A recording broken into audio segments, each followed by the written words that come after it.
Assalamualaikum warahmatullahi wabarakatuh. Mari klik subscribe di channel ini dan aktifkan tanda loncengnya untuk mendapatkan update pemberitahuan di video berikutnya.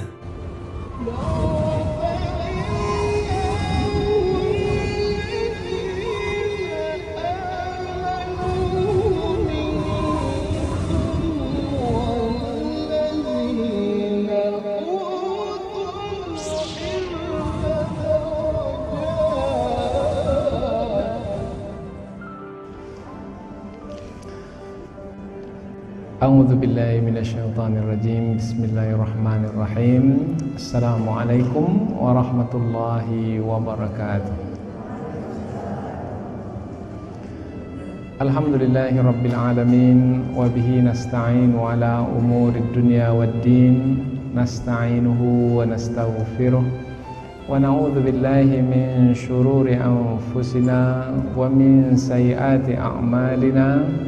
فمن يهد الله فلا مضل له ومن يضلل فلا هادي له أشهد أن لا إله إلا الله وحده لا شريك له وأشهد أن محمدا عبده ورسوله لا نبي بعده أما بعد. Kita bersyukur kepada Allah Subhanahu wa taala yang masih melimpahkan rahmat dan nikmat. Kita bersyukur dengan mengucapkan Alhamdulillahi Rabbil Alamin. Tidak lupa pula bersolawat kepada Rasulullah Sallallahu Alaihi Wasallam dengan mengucapkan Allahumma salli ala Sayyidina Muhammad wa ala ali Sayyidina Muhammad, dan bersalam kepada Rasulullah dengan mengucapkan Assalamu alayka ya Rasulullah.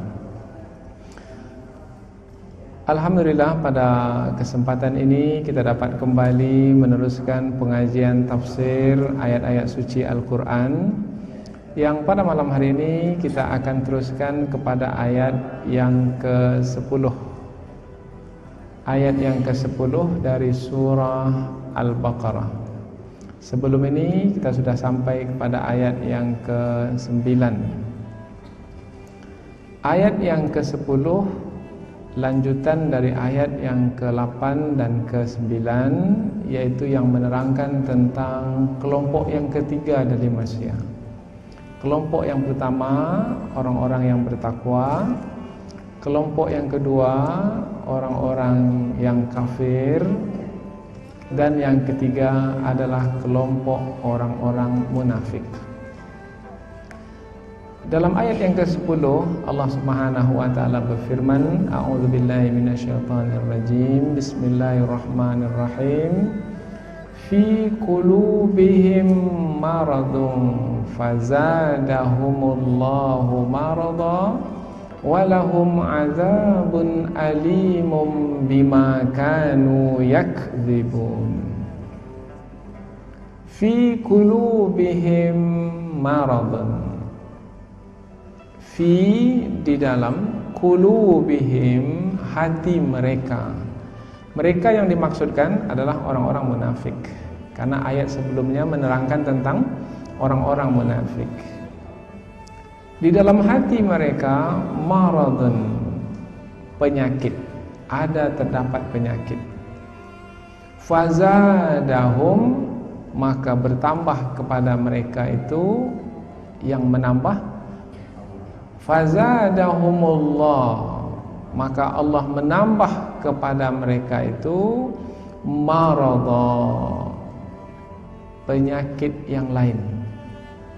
Jadi bertambah-tambah penyakit di dalam hati orang-orang munafik. Walahum, dan bagi mereka, bagi orang-orang munafik itu azabun alim, azab yang pedih, bima kanu yakdzibun, disebabkan karena apa-apa yang mereka dustakan.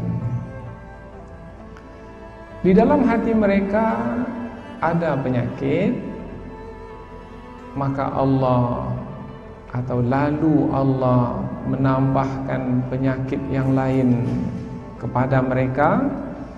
Dan bagi mereka azab yang pedih disebabkan karena apa-apa yang mereka dustakan. Inilah ayat yang akan kita bahas pada malam hari ini, yaitu ayat yang masih lagi menerangkan tentang orang-orang munafik, yaitu orang-orang yang di dalam hati mereka ada penyakit.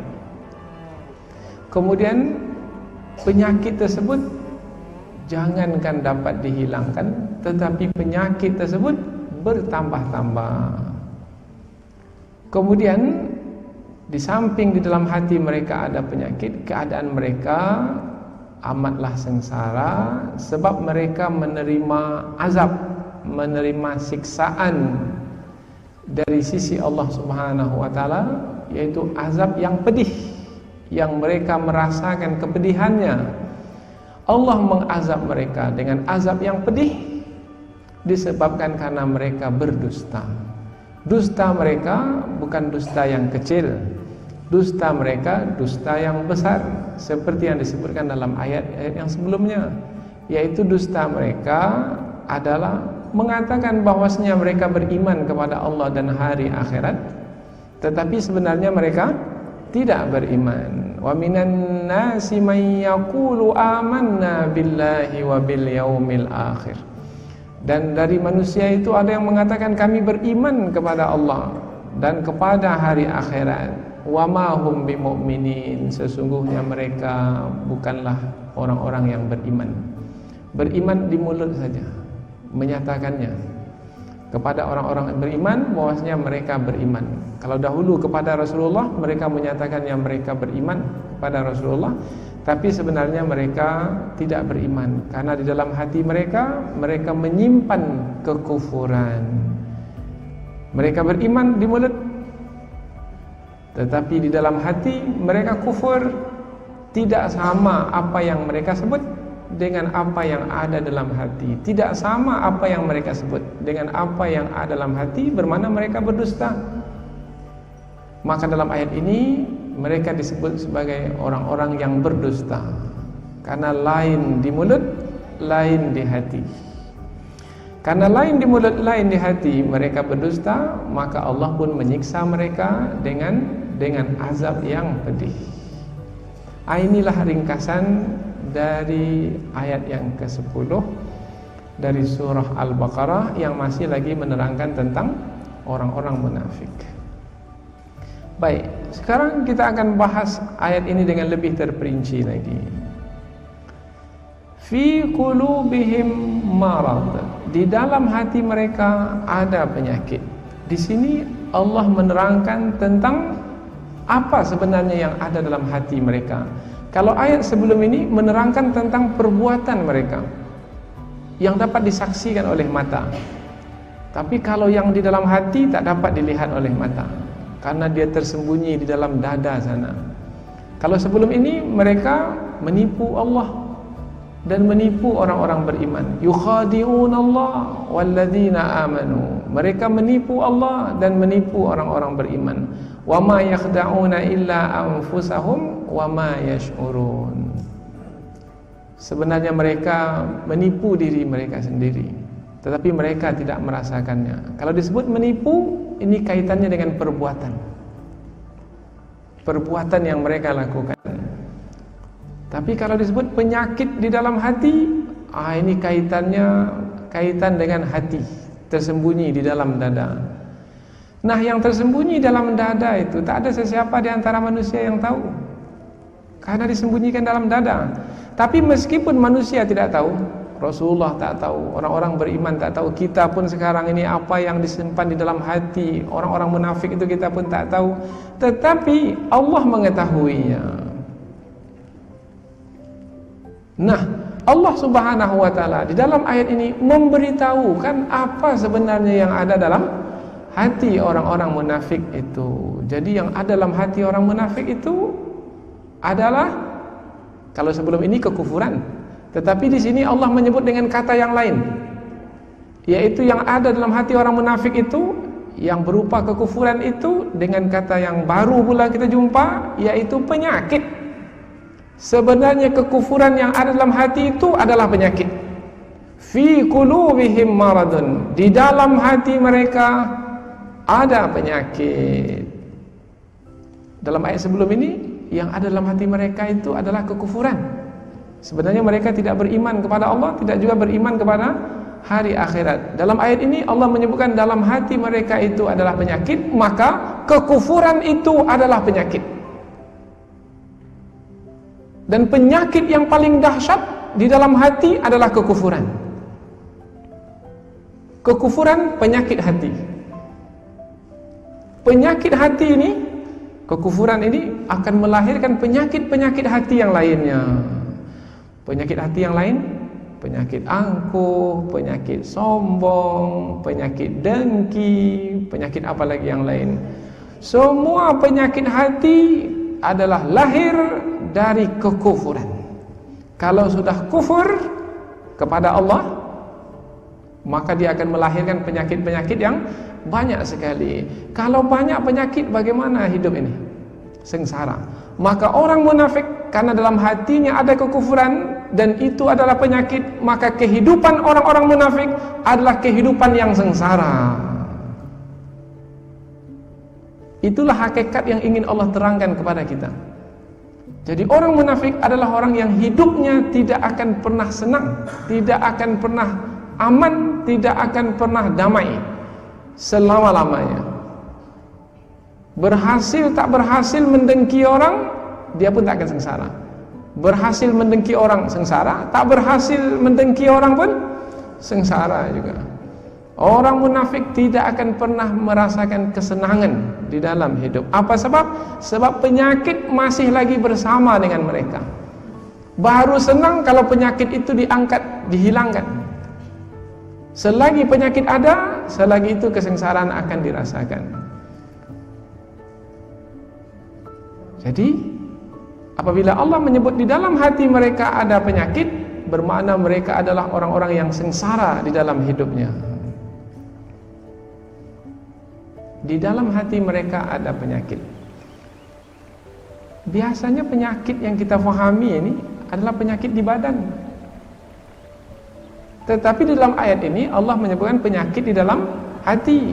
Maka jangan samakan penyakit yang di badan dengan penyakit yang di hati. Apalagi apabila Allah menyebut tentang hati dalam Al-Quran, bukan hati yang difahami oleh dokter-dokter, yaitu bongkah daging di dalam dada sebelah kiri, bukan itu.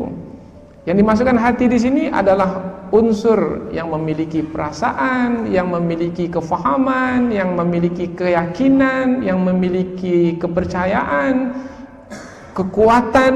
Nah, unsur itu yang dimaksudkan di dalam ayat ini. Lalu, kalau di dalam hati itu ada penyakit, apa pula maknanya? Kalau di dalam badan ini, di badan ini ada penyakit, umpamanya di kulit ada penyakit. Penyakit apa biasanya yang ada di kulit? Umpamanya kudis ada di kulit. Umpamanya lagi ada penyakit di mana? Di mata. Ada lagi penyakit di mana? Di gigi umpamanya. Ada lagi penyakit di mana? Di jantung umpamanya. Ada lagi penyakit di mana? Ini di tubuh.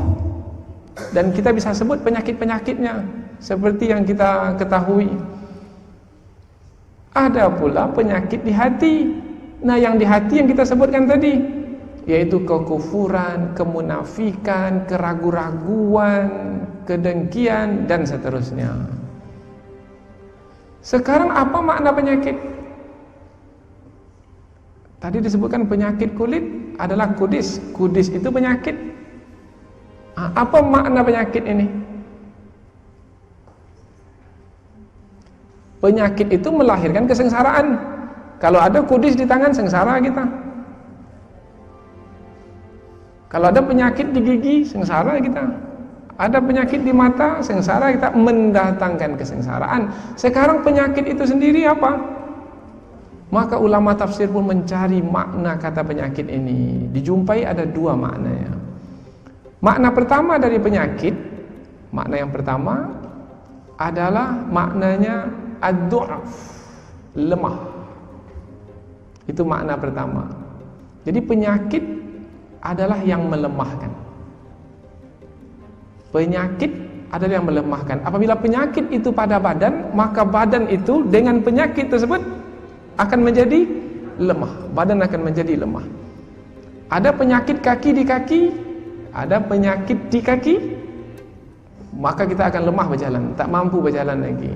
Tapi kalau tak ada penyakit, kuat berjalan. Ada penyakit di pinggang, lemah di pinggang, tak mampu duduk lama-lama. Ada penyakit di kulit, begitu juga dia mendatangkan kesusahan kita pada kulit ini. Apabila penyakit di akal fikiran, begitu juga lemah pada akal fikiran. Penyakit di hati, lemah. Apa yang dilemahkan di dalam hati itu? Yang dilemahkannya adalah iman kepada Allah. Apabila iman itu terus dilemahkan oleh penyakit itu, maka akhirnya iman kalah, penyakit itu yang menguasai hati, maka manusia pun tidak lagi sedikit pun beriman kepada Allah. Kufur sepenuhnya. Itu dimulai dari keraguan-raguan. Dia mulai dari ragu. Setelah ragu-ragu, maka terus berkurang keyakinan sampai akhirnya tak yakin lagi. Akhirnya keluarlah dia dari keimanan dan masuklah dia sekarang ke dalam kekufuran. Maka penyakit kekufuran telah menguasai hatinya sepenuhnya. Orang munafik adalah orang yang penyakit kekufuran itu menguasai hatinya sepenuhnya. Maka mereka tidak lagi disebut sebagai orang-orang yang beriman. Wa ma hum bimu'minin. Tidaklah mereka itu orang-orang yang beriman. Karena penyakit kekufuran atau penyakit keraguan-raguan sudah menguasai hati mereka. Karena penyakit keraguan-raguan atau kekufuran itu melemahkan. Tadi kata penyakit maknanya lemah. Melemahkan apa? Melemahkan iman. Maka jangan beri peluang kepada kekufuran meskipun sedikit di dalam hati, karena dia adalah penyakit yang akan terus melemahkan. Lalu bagaimana? Cabut, angkat, buang jauh-jauh apa saja perbuatan yang berupa kekufuran. Apa umpamanya perbuatan yang berupa kekufuran? Umpamanya banyak sekali. Umpamanya menyekutukan Allah dengan percaya kepada selain Allah, pergi ke dukun, percaya ke tukang ramal. Ini kononnya tanggal 12 bulan 12 tahun 2012 akan terjadi kiamat. Nah, ini adalah hasil ramalan. Mempercayai adalah kekufuran. Oh, mungkin betul juga lah, karena 12 ini. Sudah, apabila mempercayainya, maka dia telah melemahkan keimanan. Karena keimanan seorang yang beriman, tidak ada sesiapa yang mengetahui tentang kapan kiamat itu akan terjadi. Hilang keimanannya. Apalagi yang mengatakannya, oh ini hasil kajian ini tukang ramal ini handal ini, setiap ramalannya selalu kena ini. Semakin ragu, itu adalah penyakit. Keraguan-raguan adalah penyakit. Asyak adalah penyakit. Maka apabila dibiarkan terus, dia akan terus melemahkan. Karena penyakit itu maknanya melemahkan iman yang ada di dalam hati. Itu makna pertama dari kata penyakit. Nah, apabila dibiarkan terus penyakit itu, maka dia akan mendatangkan rasa sakit. Nah, itu adalah akibat dari penyakit yang tidak disembuhkan. Kalau penyakit tak disembuhkan, dia akan mendatangkan rasa sakit. Penyakit di kulit mendatangkan rasa sakit di kulit. Penyakit gigi mendatangkan rasa sakit di gigi. Penyakit mata mendatangkan rasa sakit di mata. Itu akibatnya kalau penyakit tidak segera disembuhkan. Penyakit dalam hati, maka dia akan mendatangkan rasa sakit di dalam hidup. Karena hidup ini kita jalani dengan hati. Kalau hati sudah sakit, sakitlah hidup ini.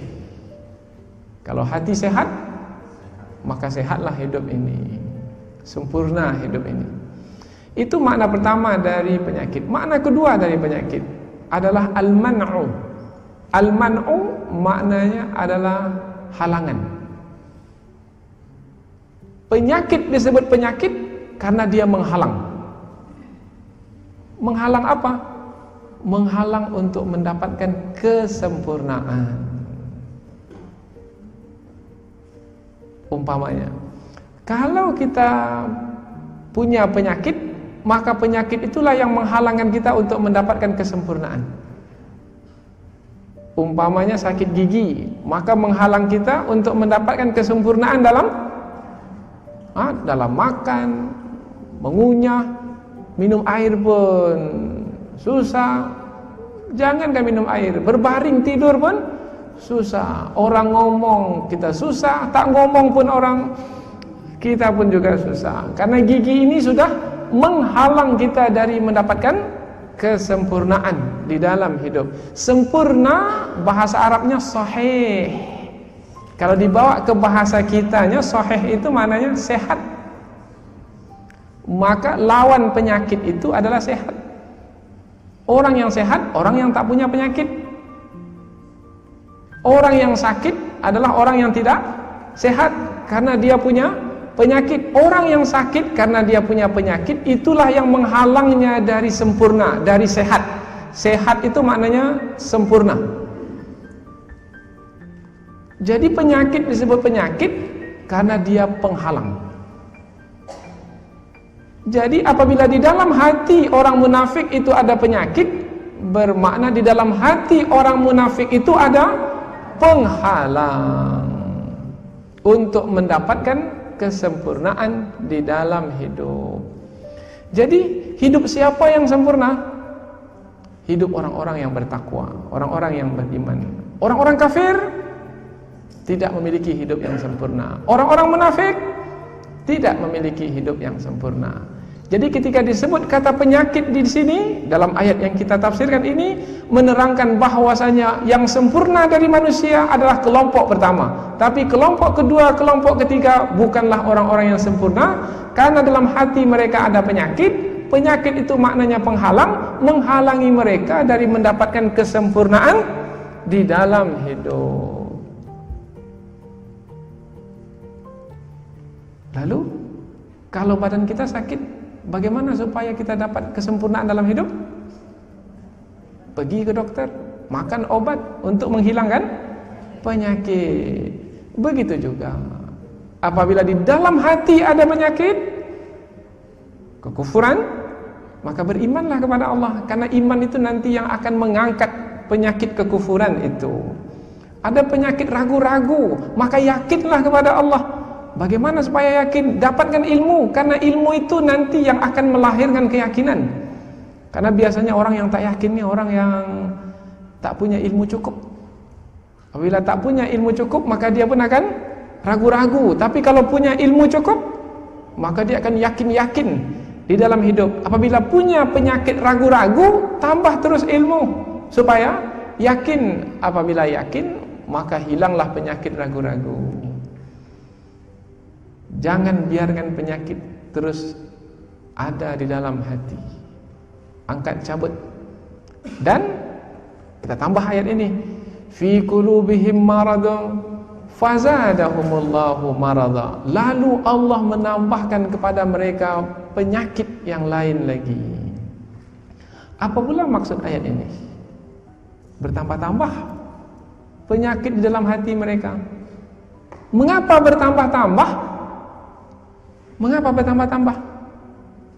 Jawabannya adalah apabila penyakit yang dahulu itu tidak disembuhkan, maka penyakit itu akan menambah penyakit yang lainnya, atau akan melahirkan penyakit yang lainnya pula. Contohlah mudah. Penyakitnya penyakit apa? Penyakitnya penyakit darah tinggi umpamanya. Yang tinggi darahnya saja, darah tinggi. Apabila penyakit darah tinggi ini tidak diselesaikan, maka dia perginya kemana lagi? Oh, dia cari-cari yang lain yang berkaitan dengan darah tinggi ini. Apabila tak diselesaikan, dia pergi ke jantung, dia pergi ke mana-mana. Akhirnya berapa sekarang penyakitnya? Pertamanya 1 saja, sekarang bertambah jadi 2, jadi 3, jadi 4. Maka apabila penyakit yang ada tidak segera disembuhkan, maka akan bertambah penyakit yang lainnya. Dan orang munafik adalah orang yang tak pernah menyembuhkan penyakit yang ada dalam hati mereka. Maka hari demi hari penyakit mereka terus bertambah di dalam hati. Kalau terus bertambah saja bagaimana ini? Ibarat kanker, kanker. Dia merebak, dia dia meluas. Tadinya hanya satu tempat saja, tapi dia menjalar ke sana kemari. Yang tadinya baik jadi tidak baik, jadi rusak. Karena penyakit itu berpindah dari satu ke satu, dari satu ke satu. Demikianlah keadaan orang-orang munafik. Fazadahumullahu marada, maka Allah menambahkan kepada mereka penyakit mereka. Kita tengok penyakit di dalam ayat ini tanpa menggunakan alif lam. Fi qulubihim maradun, tidak menggunakan alif lam. Fazadahumullahu marada, tidak juga menggunakan alif lam. Allah tidak menyebut fi qulubihimul marad, fazadahumullahul marada, tidak. Allah tidak menggunakan alif lam. Dalam kajian tafsir, apabila Allah mengulang 2 kata yang sama dengan tidak menggunakan alif lam, maka kata yang pertama bukan kata yang kedua, atau kata yang kedua bukan kata yang pertama. Maksudnya, penyakit yang pertama bukan penyakit yang kedua, penyakit yang kedua bukan penyakit yang pertama. Jadi penyakit yang kedua adalah tambahan kepada penyakit yang pertama. Sama dengan inna ma'al usri yusran. Kemudian diulang sekali lagi, inna ma'al usri yusran. Sesungguhnya di balik kepayahan itu ada kemudahan. Diulang sekali lagi, sesungguhnya di balik kepayahan itu ada kemudahan. Kata kepayahan pakai alif lam, tapi kata kemudahan tidak menggunakan alif lam.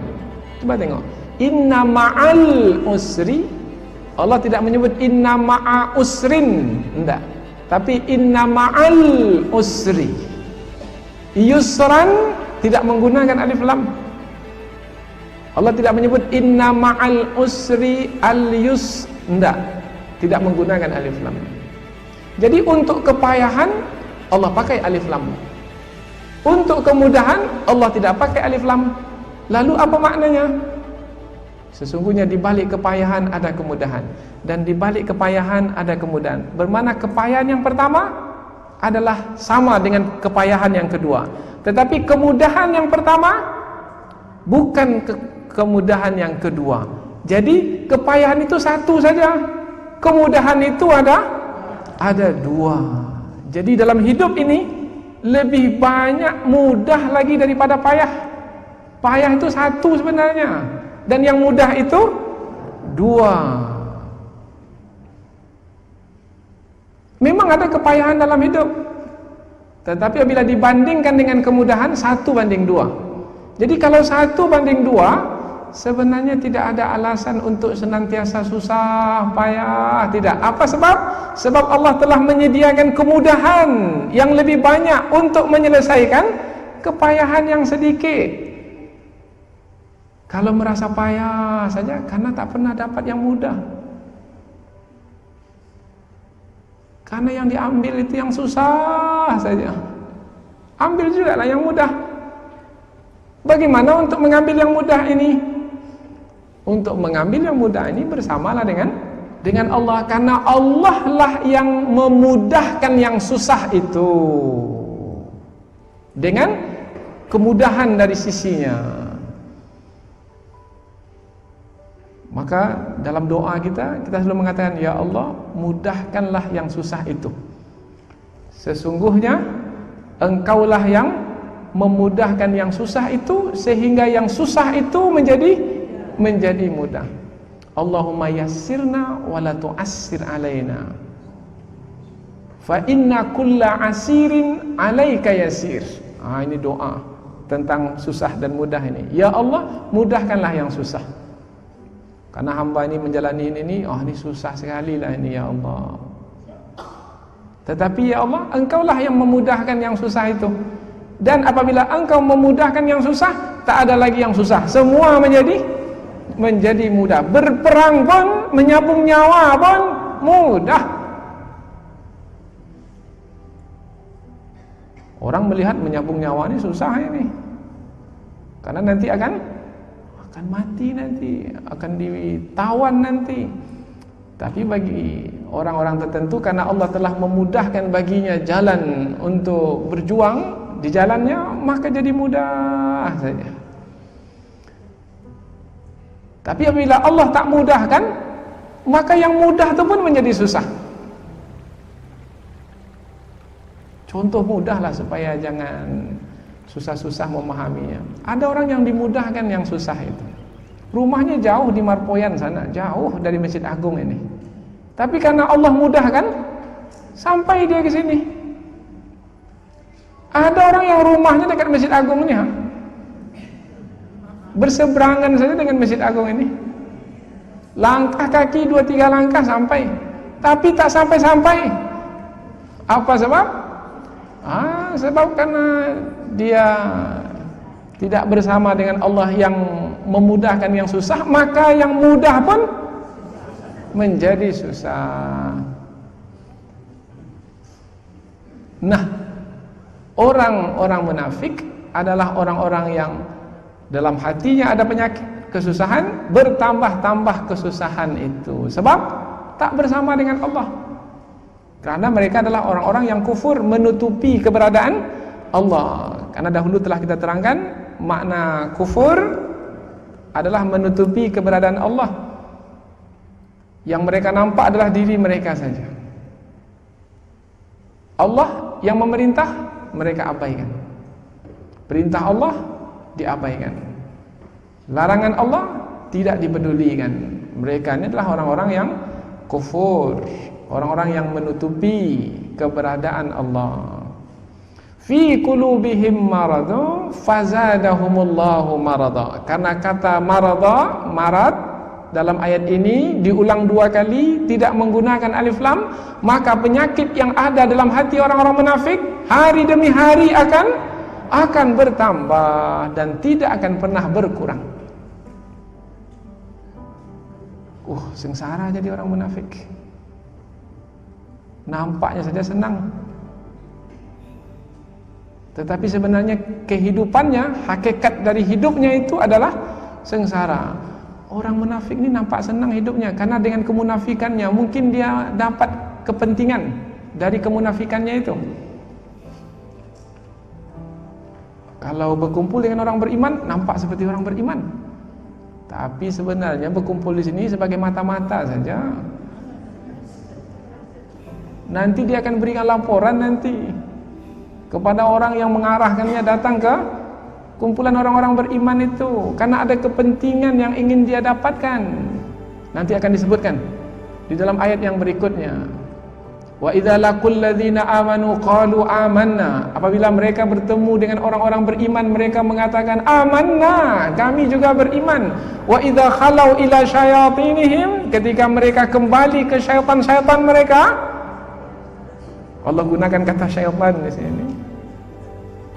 Qalu inna ma'akum, sesungguhnya kami ini bersama dengan kamu, kami juga syaitan sama seperti kamu.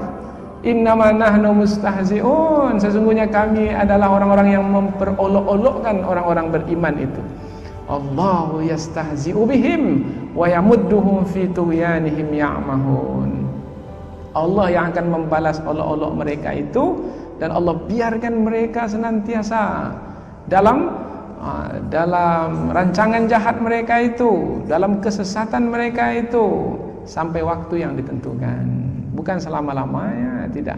Nampaknya sampai kepentingannya, Nampak hidupnya senang, oh tapi sebenarnya tidak. Dalam penyakit yang mendatangkan kesengsaraan dan akan terus dalam kesengsaraan yang bertambah-tambah. Maka Allah sebutkan walahum adzabun alim. Kesengsaraan itu seperti apa? Maka Allah terangkan pula azab siksaan. Kalau disebut siksaan bermakna ada pelanggaran yang dilakukan. Pelanggaran yang mereka lakukan adalah kekufuran, kemunafikan, keraguan-raguan, kedengkian. Nah, karena itu adalah perbuatan yang tercela, melahirkan dosa, maka bagi mereka azab alim, pedih. Azab pedih. Sebenarnya maksudnya adalah azab yang memedihkan. Kalau pedih ini di mana rasanya? Rasa pedih ini di mana? Di hati. Bagaimana rasa pedih ini? Kalau untuk orang-orang kafir sebelum ini Allah menyebut azab yang besar. Walahum azabun azim. Khatamallahu ala qulubihim wa ala sam'ihim wa ala absarihim ghishawatu walahum azabun azim. Azab yang azim, besar. Itu untuk orang kafir. Tapi untuk orang munafik, walahum azabun alim, azab yang pedih. Untuk orang kafir, azab yang besar. Untuk orang munafik, azab yang pedih. Apa makna pedih? Susah untuk menyebutnya. Tapi kalau mau tahu pedih itu, ambil pisau yang tajam, kemudian sayat-sayat kulit ini sampai keluar dagingnya itu, sampai nampak tulangnya itu. Setelah itu ambil limau, ambil jeruk, kemudian peraskan airnya itu ke kulit yang sudah tenganga itu. Bagaimana rasanya? Itulah makna pedih. Jadi susah untuk disebutkan dengan kata-kata, karena dia berkaitan dengan keadaan. Pedih itu pedih di badan. Ada lagi pedih yang lebih dahsyat, bukan pedih di badan, tapi pedih di hati. Badan baik, tapi hati kalau sudah pedih, susah untuk digambarkan. Merana, sengsara, tertekan, teraniaya apabila hati sudah pedih. Nah, azab yang diberikan kepada orang munafik adalah azab yang pedih, yang memedihkan. Badannya tak ada apa-apa, tetapi yang memedihkan hatinya, yang akan menyengsarakan hidupnya. Karena penentu hidup kita itu hati kita. Hati senang, senang hidup. Hati sengsara, sengsara hidup. Nah, orang munafik, Allah pedihkan hatinya. Apabila Allah pedihkan hatinya, maka sengsaralah ia menjalani hidup. Allah gunakan kata pedih, azab yang pedih, karena perbuatan orang munafik itu memedihkan orang-orang beriman. Kalau orang kafir, dia memang menerangkan saya kafir, jadi dia jujur. Orang kafir ini jujur. Seperti apa yang dia sebut, seperti itu yang ada dalam hatinya. Dia jujur, saya kafir, terus terang. Tapi orang munafik ini dia tak jujur, dia berdusta. Saya beriman, tapi sebenarnya dia kafir. Saya kawan kamu, rupanya lawan. Saya mau bantu kamu, rupanya menikam dari belakang. Berbulu ayam, rupanya musang. Tak nampak pergerakannya, menggunting di dalam lipatan. Tak nampak kobaran apinya, seperti api dalam banyak sekali perumpamannya. Nampak tenang-tenang saja, rupanya dia menggunting dari dalam. Bagaimana rasa hati kita? Pedih atau tidak? Pedih. Orang yang menggunting dalam lipatan yang memedihkan kita ini, baginya azab yang pedih. Ini disebut sebagai al-jaza min jinsil amal. Balasan sesuai dengan amalan. Seperti apa amalan yang dibuat, perbuatan yang dilakukan, seperti itu pula balasan yang akan diterima. Maka Allah gunakan kata pedih di sini untuk orang munafik karena memang perbuatannya memedihkan orang-orang beriman. Allah, kusangka dia kawan lah, rupanya dia lawan. Pedih hatiku dibuatnya. Maka Allah siapkan untuk orang munafik itu azab yang pedih pula karena dia telah memedihkan hati orang-orang beriman. Walahum azabun alimum bima kanu yakdzibun. Bima, bi ini ba'us sababiyah, ba' menerangkan sebab. Jadi Allah memedihkan hati orang-orang munafik bukan karena Allah saja-saja ingin mengazabnya, menganiaya, tidak. Allah mengazabnya karena perbuatan orang munafik itu sendiri. Jadi jangan salahkan Allah yang mengazab, tapi hendaknya orang munafik itu menyalahkan diri mereka sendiri. Karena mereka mendustakan kebenaran, maka mereka pun disiksa. Dan itu tanda keadilan Allah. Tanda Allah adil. Yang buat baik dibalas baik, yang buat buruk dibalas dengan keburukan. Faman ya'mal mithqala dzarratin khairan yarah, wa man ya'mal mithqala dzarratin syarran yarah. Bima kanu yakdzibun, disebabkan karena mereka telah mendustakan. Apa yang mereka dustakan? Kebenaran. Kebenaran yang paling tinggi nilainya adalah Allah sebagai Tuhan, hari akhirat sebagai hari pembalasan. Itu yang mereka dustakan. Mereka mengatakannya di mulut, tapi sebenarnya tidak di dalam hati mereka. Wa minan nasi may yaqulu amanna billahi wa bil yaumil akhir. Ada di antara manusia orang-orang munafik yang mengatakan di mulut mereka mengatakan kami beriman kepada Allah dan hari akhirat, wa ma hum bimu'minin, tapi sebenarnya mereka tidak orang-orang yang beriman. Jadi kesimpulan dari ayat yang kita bahas pada kesempatan ini adalah orang-orang munafik adalah orang-orang yang hidupnya tidak senang sebenarnya. Hidupnya dalam kesengsaraan dan terus semakin sengsara. Maka kita mendapat pengajaran dari ayat ini, yaitu dengan memohon perlindungan kepada Allah. Mudah-mudahan kita dijauhkan dari sifat-sifat kemunafikan yang bisa membawa kita kepada kesengsaraan apabila tidak segera disembuhkan karena dia berupa penyakit di dalam hati, maka dia akan menambah lagi kesengsaraan demi kesengsaraan. Akhirnya di dunia sengsara sampai ke penghujung usia, di akhirat pun akan sengsara karena di dalam neraka nanti akan disediakan untuk orang-orang munafik lapisan yang paling bawah. Innal munafikina fid darkil asfali minan nar. Sesungguhnya bagi orang-orang munafik itu adalah lapisan yang paling bawah dari api neraka. Na'udzubillah min dzalik.